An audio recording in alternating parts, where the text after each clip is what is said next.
about Asian culture, the kinds of rituals that you study. Can you speak more? Well, there isn't a really strict distinction in many Asian cultures between ritual and entertainment, whereas the tension between entertainment and ritual or efficacy is there in Western performance as well, but in Asian performance very clearly. An efficacious performance is a performance that is supposed to do something. In our own cultural, marriage would be an efficacious performance. You don't have a marriage ceremony in order to signal or mark a marriage. It is the marriage. And the signing of the papers, the exchange of the vows, so that when you enter that performance as a bride or as a groom, when you leave it, you're different.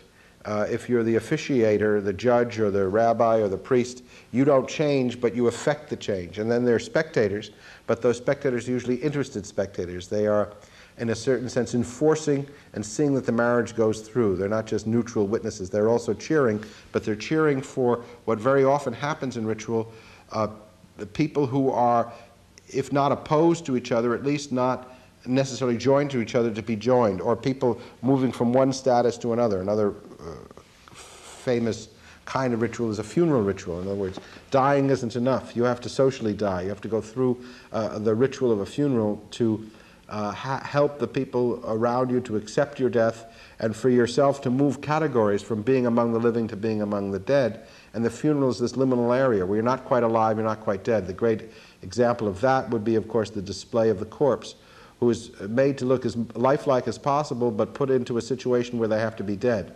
It'd be one thing to have the corpse in the coffin, where they look lifelike but are dead. But in some cultures, they have the corpse sitting in a chair or in a much more lifelike situation, and so that their position is even more ambivalent about whether they're living or dead. Now, in India, I studied particularly a 31-day ritual play called Ram Lila, which tells the story of Rama, who is one of the incarnations of Vishnu, a culture hero to many Hindu Indians. And I studied it as it is enacted as a spectacular performance using the streets of a town called Ramnagar as the actual stage settings for the journeys of Rama, for his coronation, his interrupted his birth, his childhood, the time he battles with the demons, the interrupted coronation, his exile to the forest, his meeting of saints and sages and demons and giants, and his war against Ravana, the 10-headed demon king of Lanka, who kidnaps his wife Sita, the move across all of India, from North India down through to a place called Rameshwaram, and then across the sea to Lanka, which is now Sri Lanka, the war in Lanka, and the return to North India to Ayodhya. All this is acted out in 30 square miles of 30 square kilometers of the town of Ramnagar, where certain actual spots are Ayodhya, are Lanka, are Panchavati, are different settings. So it's environmental theater and ritual theater of a great scale. Now, the patron of this performance is the Maharaja of Benares, whom everybody calls Maharaja as if he's still a king, but of course he hasn't been a king since 47, when the kingships of India were abolished. It became a secular democracy.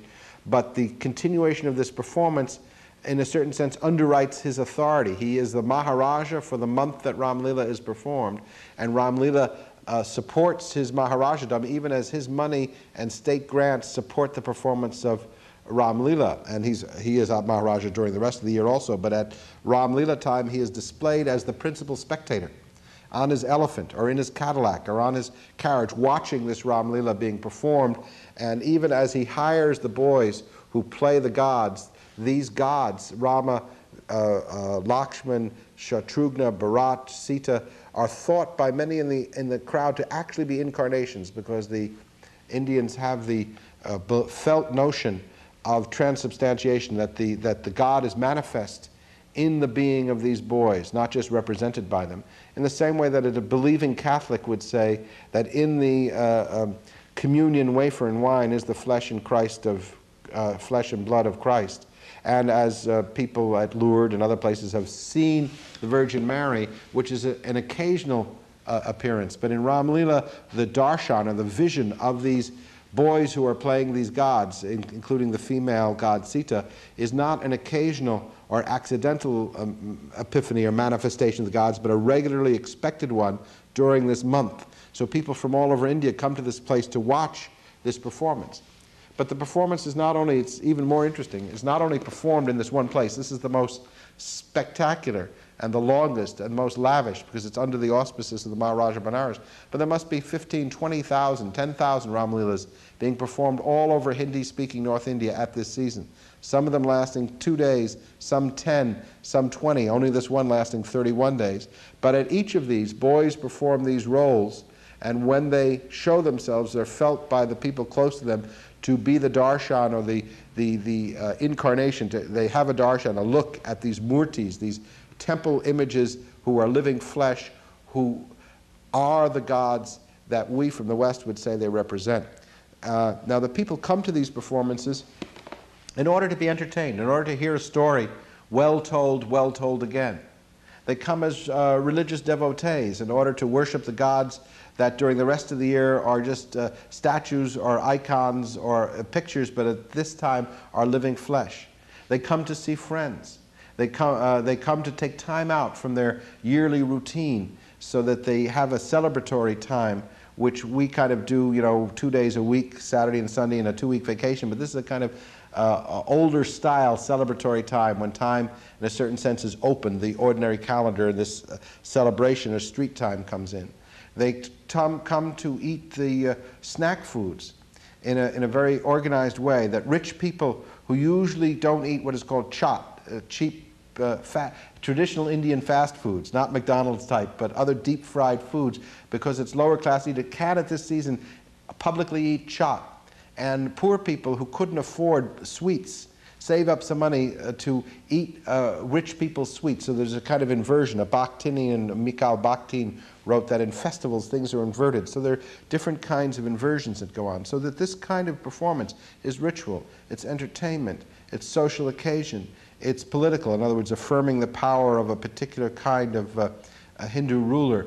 It has also been connected with Hindu nationalism because Gandhi took certain key songs and images from Ram Leela to use in the struggle against the British, because Rama is regarded as that avatar of Vishnu who was the great king of all the Hindus of all India. It's a mythic king, but one of these who represents what's called Ram Raj. The Ram king is the just rule of a just ruler, so that he used that to throw out the British and bring in Ram Raj, so that this has a political reverberation as well. I think our own theater in North America and Western Europe very often is reduced in its scope to being entertainment and commodity, rather than having this wider scope.